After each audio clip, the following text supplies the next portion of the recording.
ECZ. In international news, officers accused of killing South African teen to appear in court. Details coming through after this. Msika is here. We have you all covered with just 150 kwacha. You can advertise every day from 17 hours to 18 hours. For a 30-second ad, get the benefit of selling your products and services on Msika. For more details, call our marketing department on +260 953 995099 +260 962 444 726 or +260 971 177 467. Email us on info@camnettvafrica.com. Terms and conditions apply. Are you a filmmaker? Well, you are exactly what we are looking for. Camnet TV is calling on local filmmakers. For more details, You can visit our headquarters in Ibex Hill, next to Hilltop Hospital. contact us on 0962 444 726. Camnet TV. not just another channel.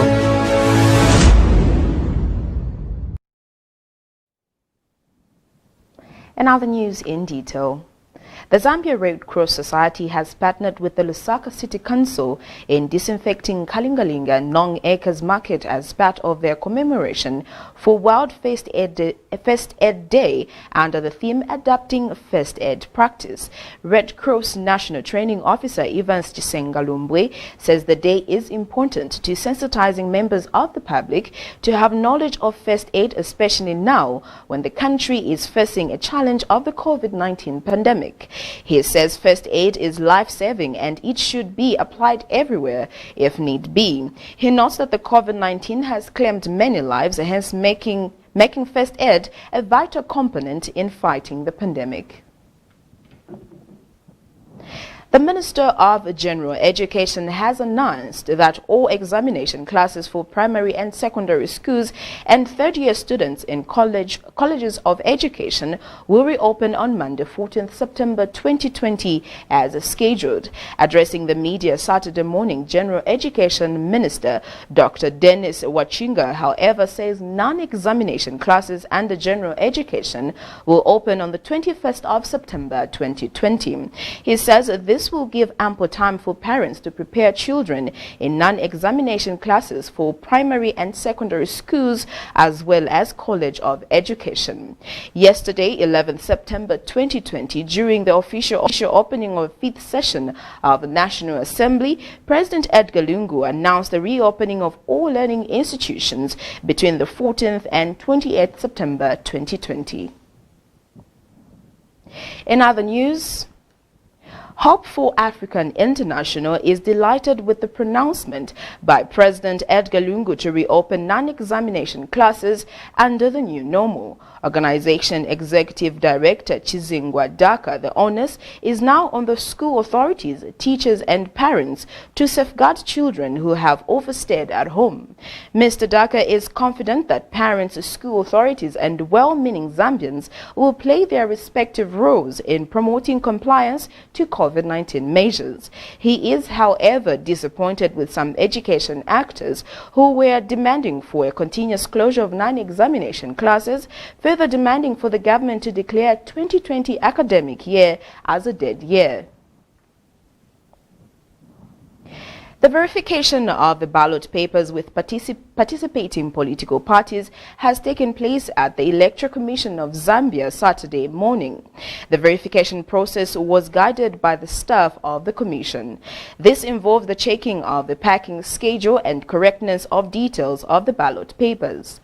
The ballots are slated for 17th September 2020 by-elections following the death of two members of parliament from Mwansabombwe and Lukasha constituency respectively. United Party for National Development UPND, National Restoration Party and the Patriotic Front were among those verifying the ballots.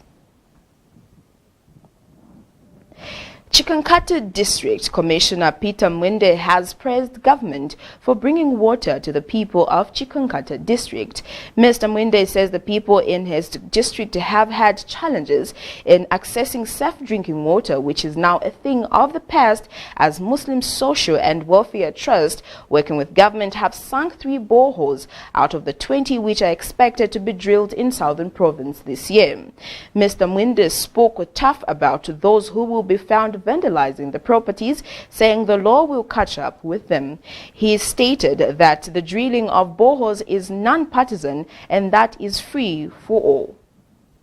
Well, we'll now take a break and we'll be back with Global News after. Stay tuned. Msika is here. We have you all covered with just 150 kwacha. You can advertise every day from 17 hours to 18 hours. For a 30-second ad, get the benefit of selling your products and services on Msika. For more details, call our marketing department on +260 953 995099 +260 962 444-726 or +260 971 177 467. Email us on info@camnettvafrica.com. Terms and conditions apply.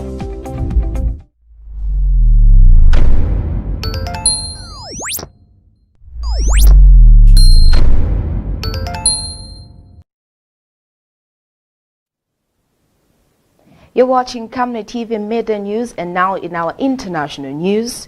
The South African police say all allegations of brutality will be investigated as a new Corruption Watch report emerged alleging police are the most corrupt among the country's civil servants. This came after 3 officers appeared in court on Thursday over the killing of a disabled 16-year-old boy. Meanwhile, hundreds of refugees on the Greek island of Lesbos are demanding to be allowed to go to the mainland. They have spent 3 nights without shelter after a fire destroyed their camp. Food is also running out in what was Europe's biggest refugee camp. We monitored Al Jazeera. We're here to arrest you. There's a case open against you. Why are so many? We are the police. Phone video taken by Angeline Major's daughter-in-law show at least 7 police officers arriving at her home in El Dorado Park. The family say they were harassed and intimidated by police after Mrs. Major accused her husband Terence of attacking her in May. In the video, police refused to give a reason for her arrest. She spent the night in jail before appearing in court charged with common assault. They do not attend to any of the cases that anyone opens up here in El Dorado Park. People are crying out for help. When my mother got assaulted on the 1st of May, the police could see that she's busted up, she's in pain, but the police decided they're going to arrest her instead. Her husband was arrested this month and appeared in court. He's been released on bail pending further investigation. As police leave, they tell Major's daughter-in-law to delete the video and threaten her with arrest.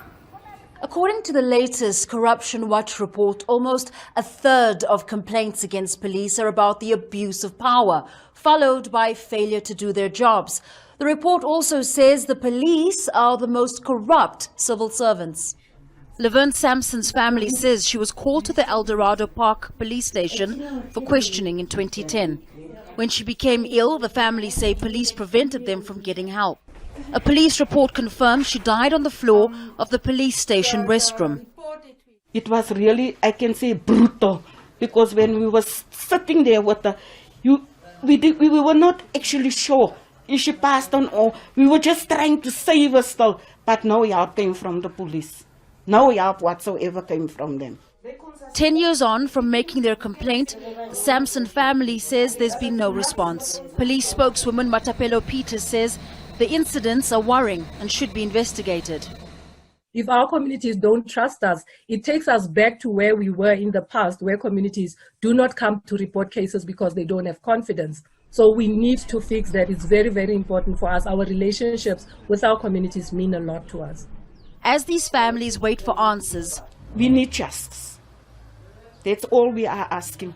Many in this community say they've lost faith in the police service that's sworn to protect them. Famida Miller, Al Jazeera, Johannesburg.